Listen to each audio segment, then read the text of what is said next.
மக்க வாழ்க்கை வேற ஒண்ணு மட்டும் மாறவில்லை. மத்த நாட்டு சுவையெல்லாமே ஒத்த வேலை உடைய போல சுத்தமான நம்மூர் சுவையோ ஆத்தா தந்த உசுர போல.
பாட்டி எனக்கும் ஆசையா தான் இருக்கு. வெளியே போய் ஃப்ரெண்ட்ஸ்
இருக்கும்போது நூலகத்துக்கு போய் புத்தகத்தை தேடி தேடி படிச்சு உங்க அறிவையும் திறனையும் வளர்த்துப்போம். நூலகம்னா என்னது பாட்டி? அப்படின்னா ஏதாச்சும் நியூ ஆப்பா?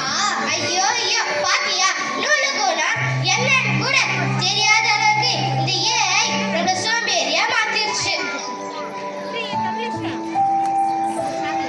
பாட்டி, இவ்வளவு நேரம் சொன்னதெல்லாம் ஓகே, பட் இப்போ சொன்னதை நான் அக்செப்டே பண்ண மாட்டேன். ஏஐயும் டெக்னாலஜியும் எவ்வளவு யூஸ்ஃபுல்லா இருக்குன்னு தெரியுமா? நம்ம எதுக்கும் கஷ்டப்பட வேண்டியதே இல்லை. இருந்த இடத்திலே இருந்து எல்லாத்தையும் செய்ய முடியும். ஏன் இந்த வேர்ல்டே ஃபிங்கர் டிப்ல தான் இருக்கு. அது மட்டுமா, படிக்கிறதுக்கும் எவ்வளோ ஹெல்ப்ஃபுல்லாக இருக்கு தெரியுமா?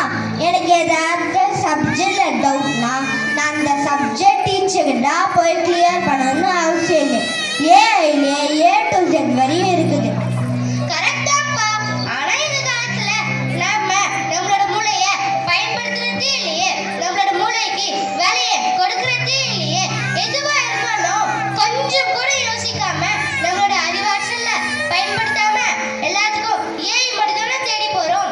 இதனால நம்ம அறிவு திறனும் வளராம நம்ம சோம்பேறியா தான் மாறிக்கிட்டு இருக்கோம். இங்க பாருங்க, மொபைல் போன் ஒரு அரிய கண்டுபிடிப்பு. அதை நம்ம அறிவை வளர்த்துக்கிறதுக்கு மட்டும்தான் பயன்படுத்தணும். அதை விட்டுட்டு வாட்ஸ்அப், ஃபேஸ்புக், ட்விட்டர், இன்ஸ்டாகிராம், யூடியூப்னு சோசியல் மீடியாக்குள்ள போய் உங்க நேரத்தை வீணடிக்கிறது மட்டும் இல்லாம உங்க வாழ்க்கையும் வீணாக்குறீங்க. அதை விட மோசமா பப்ஜி, ஃப்ரீ ஃபயர்னு ஆன்லைன் கேம்ஸ்க்கு அடிமையாகி போயிட்டு இருக்கீங்க. மொபைல் போன்ல ஏஐ டெக்னாலஜில நம்ம அப்டேட் பண்ண காலம் போய் இப்போ அது நம்ம அப்டேட் பண்ணிட்டு இருக்கு. போன் ஏஐ டெக்னாலஜினா நம்மளுடைய வாழ்க்கை வளர்ச்சி ஏற்படுறது தானே தவறி நம்ம வாழ்க்கை அழிக்கலன்னு புரிஞ்சுக்கணும்ப்பா. தேவைக்கு மட்டும்தான் பயன்படுத்தணும்.